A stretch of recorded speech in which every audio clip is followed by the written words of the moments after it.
Assalomu alaykum hurmatli kuzatuvchilar, hurmatli ota-onalar hamda bizni ijtimoiy tarmoqlarda kuzatib boruvchi kuzatuvchilar. Pullik savol-javoblarimiz davom etmoqda. Talab va takliflariga binoan ushbu guruhimizda ham pullik savol-javoblar boshlaymiz. 2000 so'mdan 200 ming so'mgacha o'ynaymiz. Faqat shu 5 dan 10 ta savol atrofida o'ynaymiz. Eng oson savollar 2000 so'mdan boshlanadi.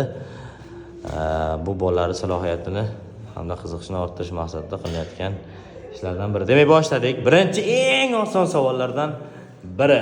Kim birinchi qo'l ko'tarib to'g'ri javob bersa, o'sha 2000 so'mni qo'lga kiritadi. Okey? Xo'p, demak boshladik. Natural son deb qanday songa aytiladi? Birinchi ibodatxon qo'l ko'tardi. Tabiatda narsalar sanashga aytilgan. Narsalar sanashga deydigan son. Yaxshi. Keyingi savol oson savol, kichkina guruh bo'lganligi uchun juda ham oson savolga o'tyapmiz. Xo'p. To'rga bo'linish belgisi. Dostonbek Gulgul qoldi birinchi bo'lib. Belgisini aytib bering.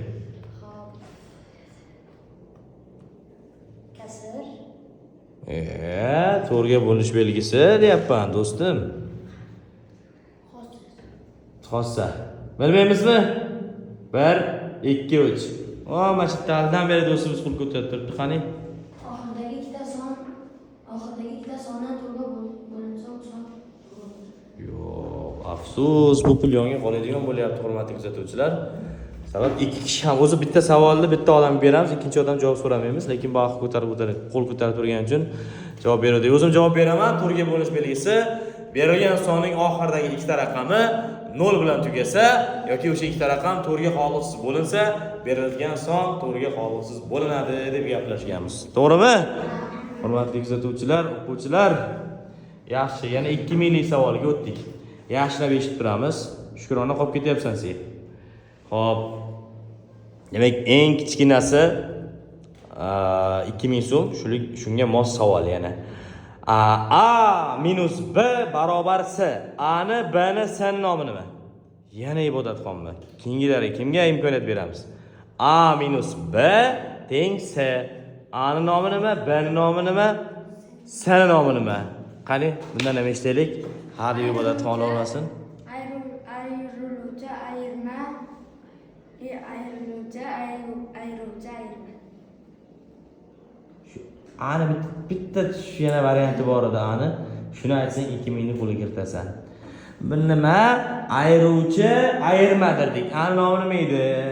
Jam qolganlar. Yana bitta chotki varianti bor edi. Nima derdik? Pul yonga qoladigan bo'ldi. Pulni bermaymiz, lekin javobni eshitib qo'yamiz. O'tiring. Kim to'g'ri variantni aytadi? O'tirgan joyda. Bormi? Yana bitta varianti nima derdik? Ani. Qani nima derdik ibodatni o'tirib aytavering. Kamayuvchi ayiruvchi Ayirma. Yana bitta varianti shu edi. 2000 yonga qoldi. Bu guruhdan ancha ko'p pul ishlaymiz shekilli. Bu do'stimiz ham jim. Xo'p, qimmat savollar kategoriyasiga o'tamiz. 5000 so'mlikka o'tyapmiz. 5000 so'mlik savol. Demak, kichkina guruhimiz bular 2-sinfdan, Shukrona 2-sinfdan, 2-sinfdan boshlangan guruhimiz. Mana matematika guruhi bular. Xo'p, 5000 so'mlik savol. Diqqat bilan eshitib turamiz. Kim qo'lga kiritarkin? Tayyormi hamma? Qoldiqli bo'lishni umumiy formulasini kim aytib beradi? Qoldiqli bo'lishning umumiy formulasi 5000 so'm beraman.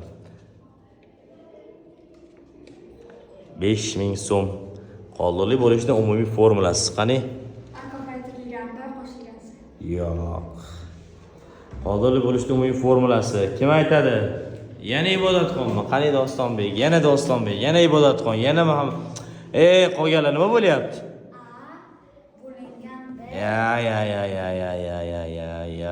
Yo'q, yana qolganlarchi, polvonim meni, nima bo'lyapti, polvonim? Bilamizmi? Chuqur uyga to'g'ri bu topaman deb. Qani? A ko'paytirilgan B qo'shaman. No. 10 ming yonga qoladigan bo'lyapti. O'tiring. Noto'g'ri. 10 ming beraman kim to'g'ri aytsa. 10 ming. 10 ming so'm. Bormi? 10 ming. 10 ming so'm pul mukofoti. 10 ming so'm. Kim to'g'ri javob bersa 10 ming so'm beraman. Voy, kitobni varaqlamaymiz, jiya. Kitobni varaqlamaymiz, daftarni varaqlamaymiz. Kim 10 ming so'm pul mukofotiga ega bo'ladi? 10 ming so'm. Bormi? 20 ming beraman. 20 ming. Qani Ibodatxon? A teng B ko'paytirilgan D qo'shilgan A ko'paytirilgan B ko'paytirilgan C qo'shilgan D. Hop. A, B, C ning nomi nima?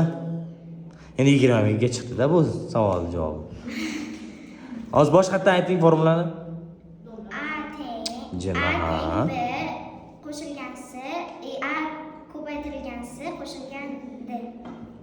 Adashtirib yuboryapti. Boshqatda A teng A teng B ko'paytirilgan C qo'shilgan D.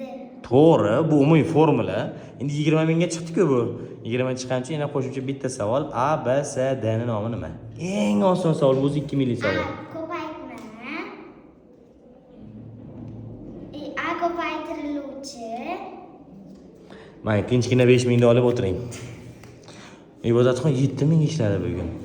Qolganlar o'tiribdi hali ham. O'qimay tayyorlanmay kelgan joylaringga men kirib mana shunday savol javoblar o'tkazaman. Bir alam qilsa mana shu yerda savol javob to'xtatamiz.